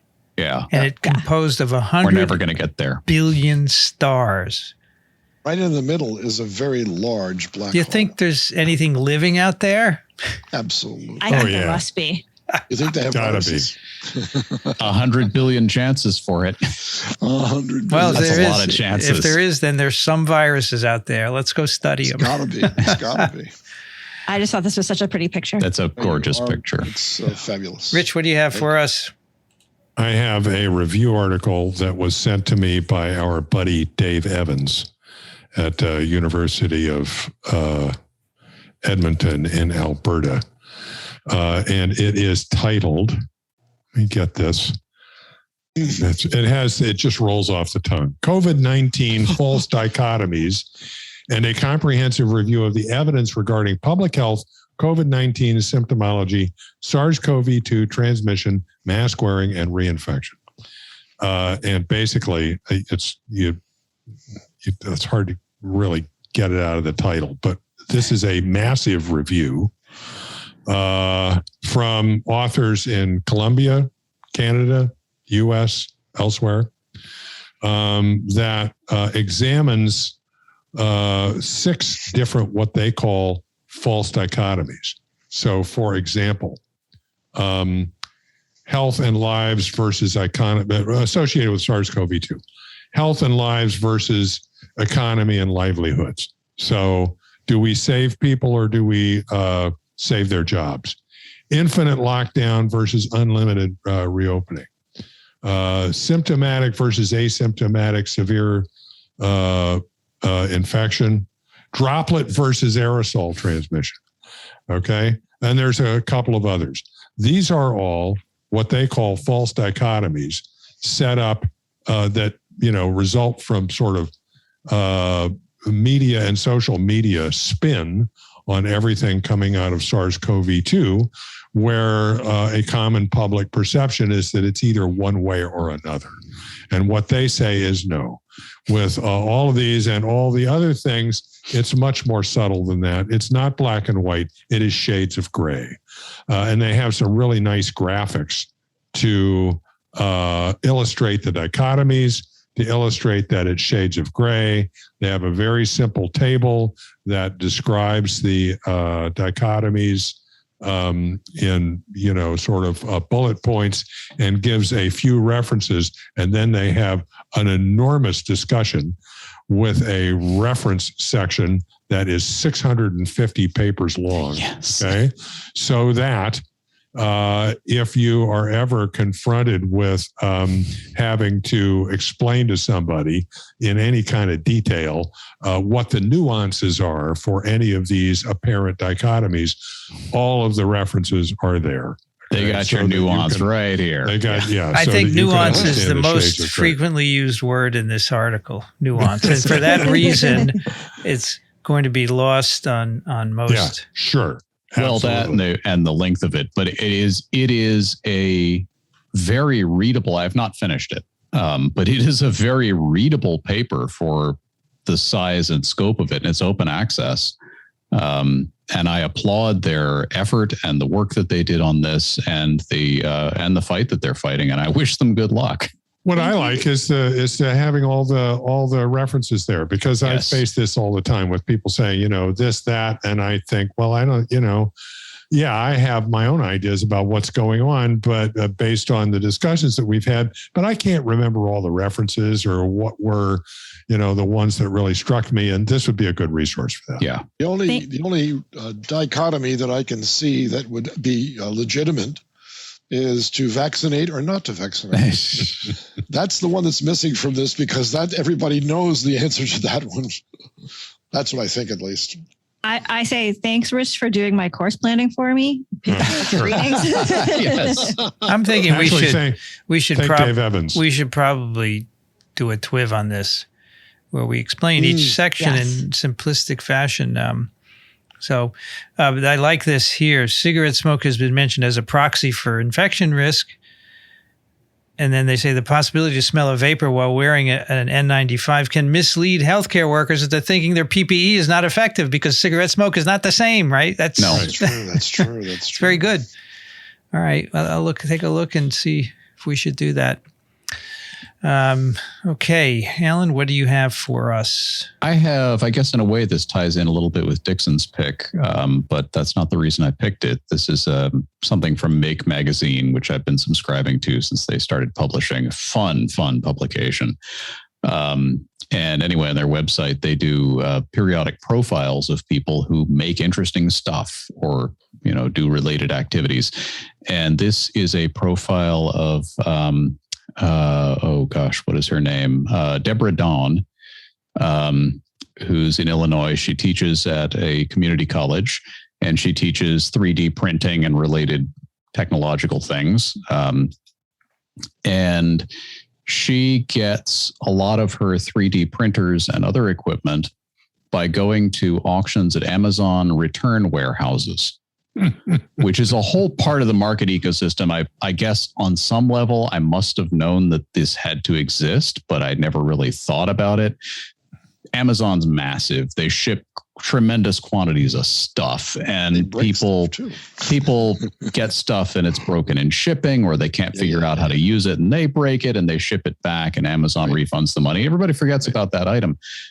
These are things that were manufactured at tremendous effort and energy expenditure and shipped often a couple of times around the world in that process. And they're like 3D printers cost, some of the good ones, a couple $1,000s. So if you teach at a community college, where do you get these things?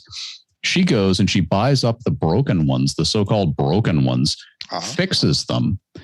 And she's built up this whole knowledge base herself of how to repair these and scavenge parts from them. And she's building these 3D printers out of stuff that people threw away. And I think it's just really cool. Yeah, that's great. Often Amazon just ships out a broken thing I get things that are broken all the time. It's obviously just stuck it back in the pipeline. I mean, they're too big. They've got an algorithm for, we'll just reship the same thing and then see how many times it comes back before we declare it broken or something. Is crowdsource the quality control. Alan, I once bought 3 spinning rods, one for me, one for my grandson, and one spare. And they all came from the same place, Dick's Sporting Goods. And they were 2-piece rods. And the one that came in the fewest pieces was in 6 pieces. It was horrible. The package was broken in half to make it fit into the truck where they were delivering it. It was incredibly stupid from start to finish. Well, my desk. I appreciate your open-mindedness in buying spinning rod equipment, though, Dixon. Yeah, well, that's very good for a fly fisherman. For my grandchild, I start simple. My desk for the incubator came one of the ends was open, so a bunch of small parts are gone. I don't have them. No? Why is it open? Why isn't it taped properly? I don't get it. That's also true. But anyway, let me ask somebody here. So I use Safari on a Mac, right? And every time I go to a website, it asks me to accept the damn cookies. That's not unique to Safari. That's not unique to Safari. That is a result of a European and EU directive on data privacy, which was a very well-intentioned rule that unfortunately, in its implementation, meant that anybody who runs a website and is concerned about complying with European law for whatever reason has to have a disclaimer saying, we use cookies.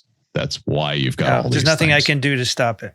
There's nothing you can do to stop it. Because I'm looking, just click the little box to say, okay, accept the damn cookies. I don't care. Yeah, but then you come back and it gives you the same thing. It's kind of course it does. So there's a setting in Safari that says block all cookies. If I check that, would it just not give me that dialog? No, it's still going to pop up the window. Can you accept our cookies? I think that's just part of the JavaScript I see. on the site. That sucks. That's too bad.